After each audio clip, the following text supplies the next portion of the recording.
मैं सहकारिता की इस मूल भावना को समझने के साथ अतीत के साथ उसके संबंध जोड़ने का प्रयास कर रहा था। मैं तालमेल मिला रहा था कि ये सहकारिता के लिए मूल, अगर सहकारिता का आंदोलन चालू हुआ तो कहाँ से हुआ है?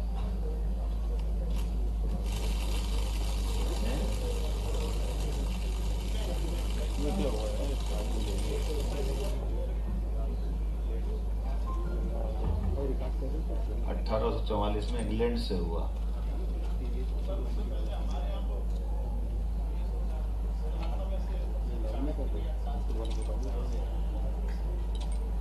क्या क्या है?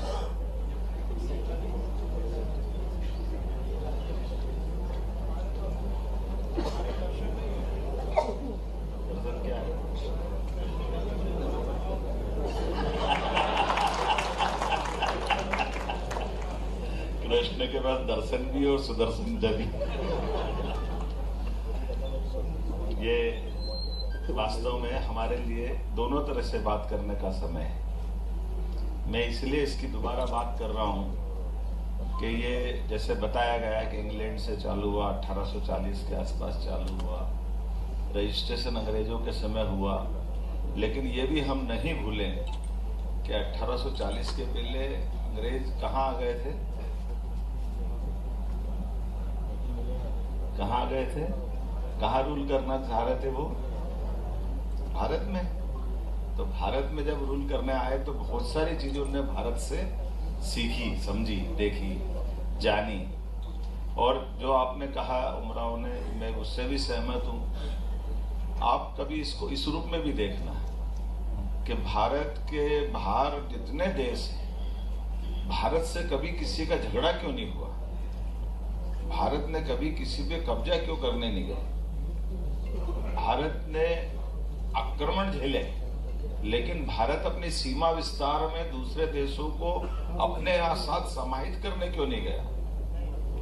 एक मन में प्रश्न आएगा, आपको उसका उत्तर ढूंढोगे तो मिलेगा कि हमारे बड़े बड़े राजा, स्वनाम धनी, बड़े बड़े सम्राट, कोई किसी से कम नहीं, बल्कि और आगे बढ़ करके अश्वमेध यज्ञ की परंपरा भी किसके यहाँ थी? अश्वमेध की परंपरा भी हमारे यहाँ। लेकिन अश्वमेध का घोड़ा घूमकर आने के बाद भी हमने किसी भी देश की ऑटोनॉमी को खत्म नहीं किया, उसका स्वावलंबन जिंदा रखा, उसको उस भाव से लिया जिसके लिए हम अपने छोटे से छोटे कार्यक्रम में हर बार इस चीज को उल्लेखित करते हैं। सच्चे अर्थों में अगर कहा जाए तो ये यूनाइटेड नेशन का अगर कोई पूरा पालन करने वाला कोई देश है तो सच्चे अर्थों में भारत है। भारत का पालन कर लो अपने आप। भारत की संस्कृति, भारत की जीवनचर्या, भारत की दिनचर्या, भारतीय गांव की स्वावलंबन पद्धति, उस सब में आ जाएगा। इसीलिए हम कदम कदम पे क्या क्या कहते दिखते हैं? सर्वे भवन्तु सुखिनः, सर्वे सन्तु निरामया। इसका मतलब ये सहकार का तो अर्थ है, इसके अलावा कहाँ है? जो सबके सुख की कामना करे, सबके लिए अपना कोई भी लाभ का आप टैक्स बनाते हो, समिति बना देना है क्या? आप लाभ में सबको सहकारी के मतलब सबको सहकार देना चाहते हो ना, सबको जोड़ना चाहते हो। और ये एक नहीं, ऐसी कई सारी बातें, बहुजन हिताय बहुजन सुखाय, ये जो बात कहते हो वो भी क्या है?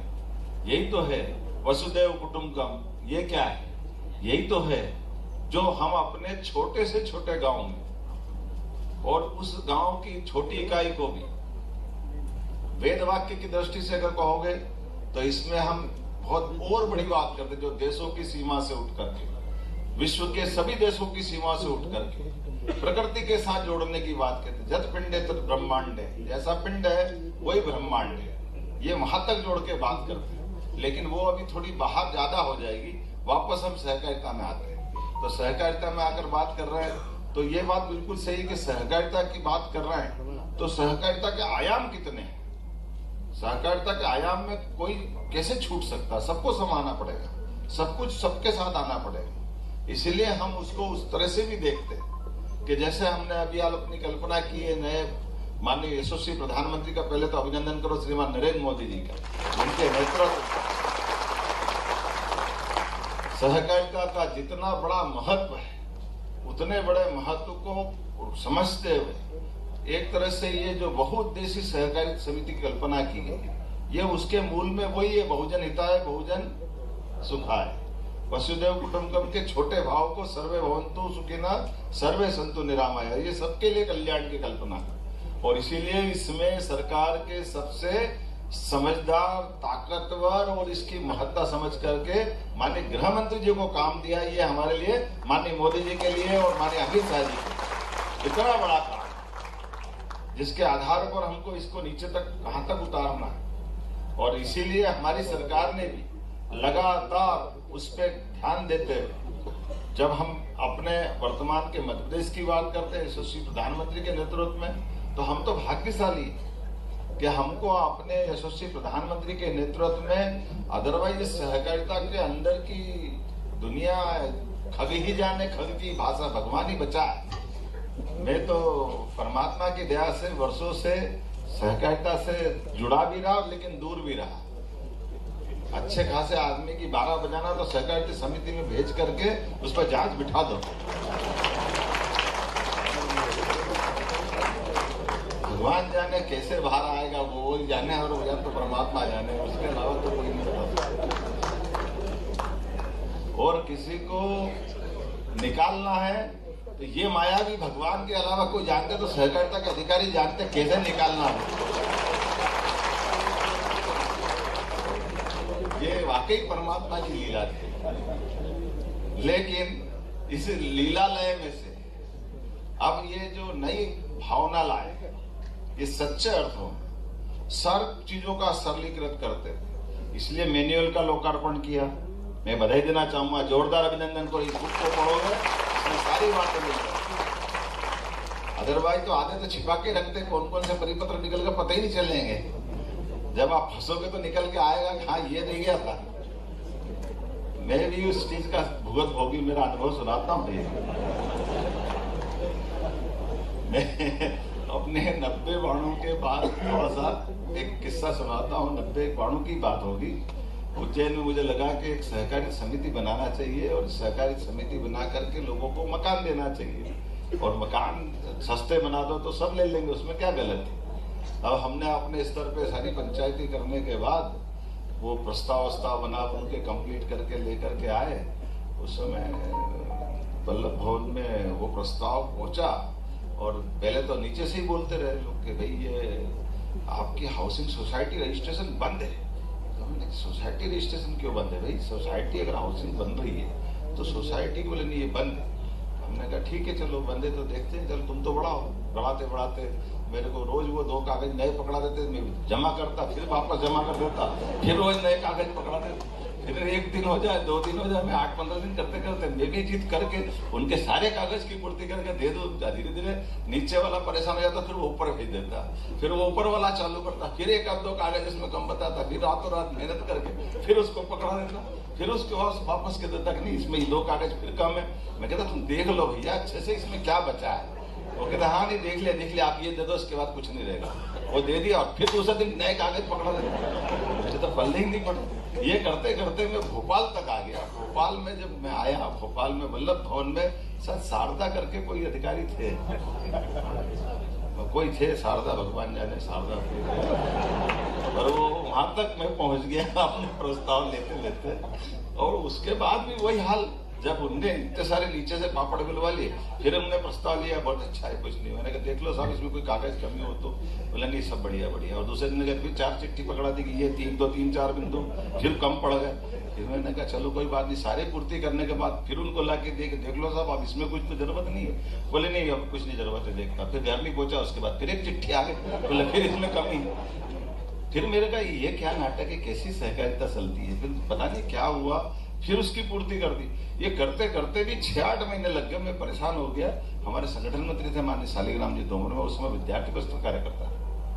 मैंने एक दिन मेरा भी सारी धैर्य की सीमा चली गई, मैं भाई साहब के पास गया। मैंने भाई साहब ये सहकारिता संघ के बेवकूफ बनाओ संघ क्या है, पल्ले नहीं कर बोले क्या हो गया? मैंने कहा ये देखो आप, मैंने इतनी बार से ये समिति बना बना के इनके कागज की पूर्ति करते करते मेरा साल भर हो गया, लेकिन इनके पेट की भूख खत्म नहीं होती। फिर कागज आखिर ये हो क्या गया? उनने मेरी पूरी बात समझी। बोले नहीं ऐसा करो यार, मेरे को तुम बताओ, मैं फोन करता हूँ। मैंने फोन करा, बोले जाके दिया आओ। अब संयोग से लक्ष्मण शर्मा जी साथ उस समय मंत्री थे, लक्ष्मीकांत नारायण, उनके शैलेंद्र जी के पिताजी ना। तो मैं उनके माध्यम से वो, उन्होंने कहा नहीं आप ये पूर्ति आखिरी बार कर दो जो मांगी, बोले साथ इसके बाद आपका काम हो जाएगा। फिर मैंने वापस कागज की पूर्ति करा दी। मालूम पड़ा कि फिर घर गया, फिर कागज आ गया वापस। ये क्या नाटक है? फिर मेरे को एक आधा समझदार ने कहा कि आप समझे नहीं यार ये सब क्या होता है, क्यों होता है?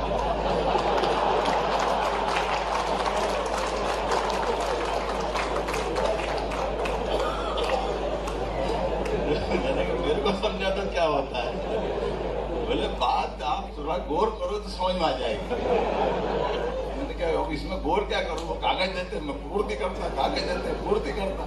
बोले भाई बात इतनी है कि तुम कागज की पूर्ति करो, सामने वाले भी समझ रहे हैं, लेकिन वो तुम तो सहकारिता में आना नहीं देना चाहते। तुम समझ ही नहीं रहो, तुम अपनी लगाए चले जाओ। उनकी अपनी सल्तनत कोई और है, उनकी दुनिया कोई और है, वो आपको आने नहीं देना चाहते। हमने कहा एक्ट के हिसाब से भी क्यों नहीं आने देना चाहते? बोले यही तो कलाकारी है, तुम क्या समझोगे सहकारी? यही तो महत्व है, जिसको आने देना उसको आने देना, जिसको नहीं आने देना उसके लिए कागज तैयार। और करते रहो जीवन भर, यही चलता रहेगा।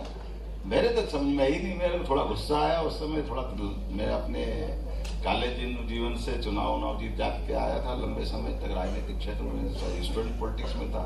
तो मैंने कहा मैं जरा देखता हूँ कौन क्या करेगा अब इस पे। और संयोग से मैं फिर वापस माननीय शालिग्राम जी के पास गया और उनने मेरी बात फिर सुनी हो चुकी। वो खुद भी एक बार मेरे साथ बैठकर सारी पूर्ति कराने की उनकी घटना उनको मालूम थी। संयोग ऐसा था कि उन्होंने लक्ष्मीकांत शर्मा जी को कहा कि आप कहाँ हो? तो उन्होंने कि मैं मंत्रालय हूँ। तो बोले मैं आ रहा हूँ। मेरे को स्कूटर पे बिठा के ले गए, वो खुद गए उनके ऑफिस में और उन्होंने कड़क करके बात करी कि ये क्या नाटक है भाई, तुम्हारे यहाँ कैसे विभाग चलता है और फिर क्या कैसी स्थिति है? आपसे खुद से मिल के गए थे, ये इतनी बार कागज दे दिए 150 बार, और इसके बाद फिर कागज बाकी। आपने कहा था कुछ नहीं होगा, ऐसे कैसे होगा? मैं नहीं जानता हूँ ये क्या हो रहा है। ये जब बात पूरी हुई, लक्ष्मीकांत जी ने अपने वहां से टेलीफोन पे किसी को आदेश दिया, मालूम पड़ा शाम तक पंजीयन का रजिस्ट्रेशन आ गया मेरे पास। तो मेरे समझ में आ कि ये है सहकारिता। अब जो भी है, लेकिन ये मैंने इसलिए सुनाया कि वो अपनी उस तरह की दौर है। आज बदलते दौर में यशस्वी प्रधानमंत्री के नेतृत्व में सब कुछ पारदर्शी। जोरदार तालियां बजाएं इस बात पे।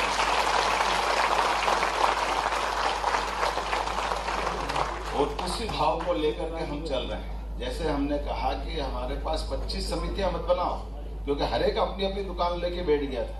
कोई सहकारी समिति आवास संघ के माध्यम हाउसिंग सोसाइटी उसी को करेंगे, कोई क्रेडिट सोसाइटी उनकी करेंगे, कोई और किसी और सब्जेक्ट की सोसाइटी बनेगी। अब ये मल्टीपर्पज है, अब सबके लिए जोड़ करके बात करें। सारी पंचायती और सारे अच्छे लोगों ने हाथ खड़े करे, पढ़े लिखे।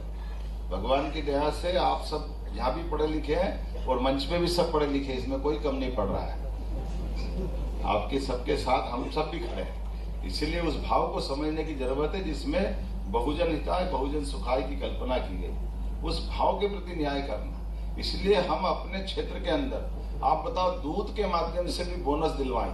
ये कितनी बड़ी बात है। अगर गुजरात में सहकारिता संघ की ताकत बनी तो दूध में प्रति व्यक्ति को जो बोनस मिलता, और मैं जब अभी चुनाव में गाँव में जो गुजरात में घूमा था, उन्होंने बताया था कि एक एक व्यक्ति को दूध का महीने का हिसाब तो मिले, जो मिले ही पूरे साल में कोई 1 लाख, कोई 1.5 लाख, कोई 2 लाख, कोई 5 लाख बोनस लेता है। तो एक तरह से उनकी दिवाली अलग प्रकार की बन जाती है, पूरे साल का जो बोनस उनको मिलता है। तो ये गजब हो जाएगा वहां पे। और इस प्रकार से अभी तो दूध की बात कर रहे हैं, या मत्स्य वाली भी लोग बैठे हैं। हमारा बहुत बड़ा पानी का और इसके आधार पर मछली उत्पादन का भी बहुत बड़ा क्षेत्र आ रहा है, तो उसको भी हम जोड़ रहे हैं। और ये जो औद्योगिकरण की बात कर रहे हैं, मैं मंत्री जी को बधाई देना चाहूंगा, विश्वास भाई के लिए भी जोरदार अभिनंदन करो जिनके माध्यम। जब हम औद्योगिकरण की बात कर रहे हैं तो औद्योगिकरण में केवल व्यक्ति ही क्यों आना चाहिए, उसमें भी सहकारी समिति आना चाहिए। उसमें हमारे माध्यम से क्यों काम नहीं होना चाहिए? सभी प्रकार के रोजगार को लेकर के हमारे अपने कोऑपरेटिव डिपार्टमेंट की भी भूमिका होना चाहिए। और मुझे इस बात की प्रसन्नता है, आप सबके माध्यम से निश्चित रूप से नए दौर की नई कहानी लिखी जाएगी। मेरी अपनी ओर से एक बार फिर राज्य भर के पधारे सभी सहकारिता सम्मेलन में सभी माननीय सदस्यों का मैं स्वागत करता हूं, अभिनंदन करता हूं और उम्मीद करता हूं कि ये जो हमने आज अपना मनोभाव व्यक्त किया है, इस मनोभावना के आधार पर निश्चित रूप से सहकारिता का हमारा ये आंदोलन आने वाले 4 साल के बाद एक नए मुकाम तक पहुंचेगा और देश के अंदर सबसे अच्छी सहकारी संघ की छतरी कहीं बनेगी तो हमारे राज्य के अंदर बनेगी, मैं ये उम्मीद करता हूं। मेरी अपनी ओर से आप सबको बधाई, बहुत बहुत धन्यवाद।